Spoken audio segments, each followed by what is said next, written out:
Okay, so routine for the kitties. So this is Porthos. She's the fluffiest of all of them. You can tell it's her because she has the white paws. And then this is Athos. He's the big male. And then this is Roosevelt. Roosevelt is 20 and a half. So those are the three kitties. These two kitties I'm going to leave outside because they will be much happier being outside than being kept inside for 9 days. And they won't come close enough to you probably for them to be able to come in and out. So I will leave on the patio food bowls for them. I'll probably leave them on the table on the patio, which you can't see because it's nighttime. But each morning they get one scoop and it's split between their bowls, and then each evening they get another scoop and it's split between their bowls, or you can just give them each a whole scoop once a day. Either way is fine. Roosevelt has to eat twice a day. So in the mornings, he gets wet food.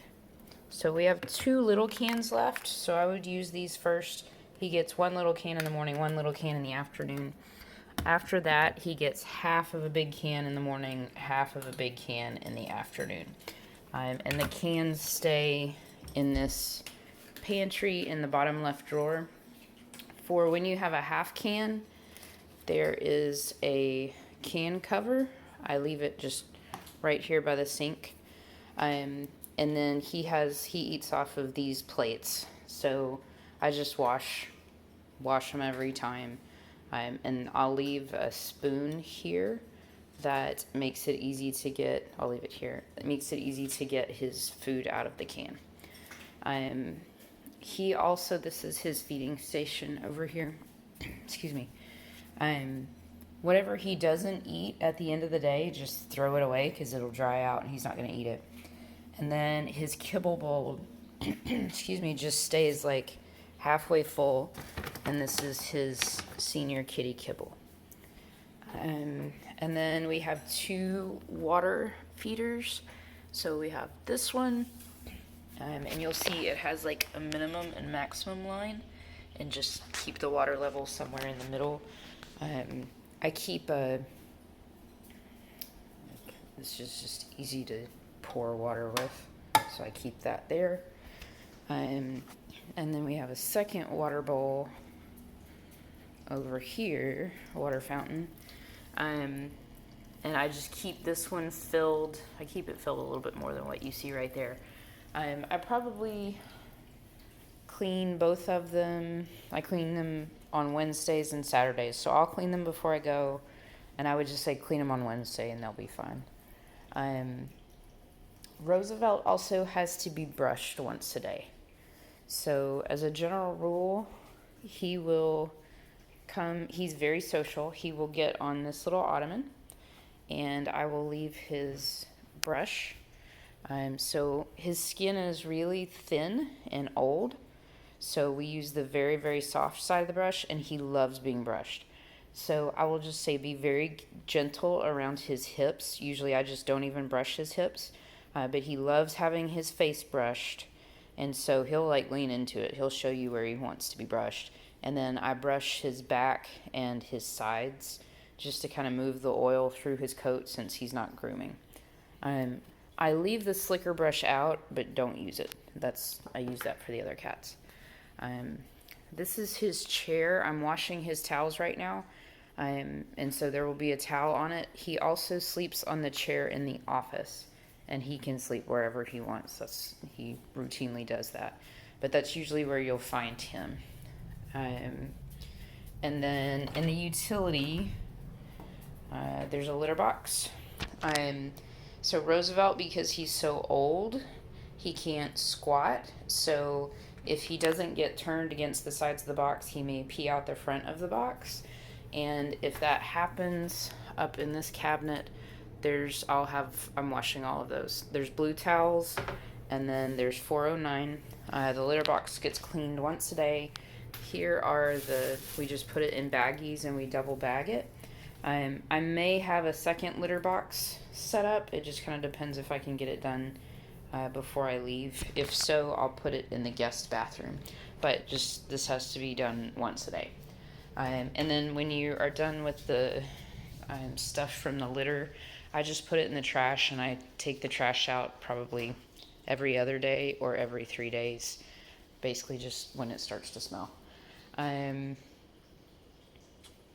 Yeah, so that's about it. But Roosevelt gets brushed once a day, which has to happen because he doesn't groom. Sorry. And it like just helps his coat a lot. So I generally brush him for 5 to 10 minutes, and he loves it. He'll soak it up. Athos is presently trying to hack up a hairball, but he'll be outside, so you won't have to deal with that. No. And he doesn't like Roosevelt at all. On the off chance that Roosevelt gets outside, it's fine. He can go out in the back for like 10 minutes at a time. And then he's pretty deaf, so he doesn't hear you. So you kind of have to walk up to him and lead him back to the door, and he usually comes right in. I don't think Athos and Porthos will try to come in at all. As a general rule, they just don't do well around people. So their food bowls will be out there. And then for water, I keep there's a big, huge pot in this far corner of the patio, and it has like a little tray on it, and I just keep it filled when I water plants in the morning. So that's the other thing that we need you to do is to water all of the plants on the patio in the back every morning, and then all of the plants, there's a fern on the front patio, and then everything in the flower beds out there. And as a general rule for everything that I water, I just kind of hold the sprayer on it for like 8 seconds, and that's enough water to get it through the day. Don't worry about the household plants. I'm watering them all now. That's what you see right there. So they will be just fine throughout the week. And I think that's it. If anything comes up, don't hesitate to call. I'll be available and happy to answer questions. You can see Rosie in his chair. But he's super social. He will love the attention. Just be really careful with his hips. And these little boogers will be outside, so you probably won't see them much, if at all. But they'll definitely appear to eat. Oh, I will say it is the time of year that we tend to have ants on the patio. So if we have, like if you notice a ton of ants, and ants getting in their food, then what I do is I take one of these plates, which is right by the refrigerator, and I put their bowls on the plate, and I put water on the plate so that the ants they can't like cross the water to get to the food, and that generally takes care of the problem. So if ants get inside a different situation, call me and we'll deal with that then. We always seem to have ants in the summer though, so but you can see there's ant traps everywhere, and I don't think we'll have a problem. Anyway, so I appreciate y'all. Thank you so much for taking care of my kitties. If anything comes up, then call me. Our veterinarian is Eastex, or you can call Dr. Weatherly, and he'll be happy to help. Yeah, so thank you guys. Love you.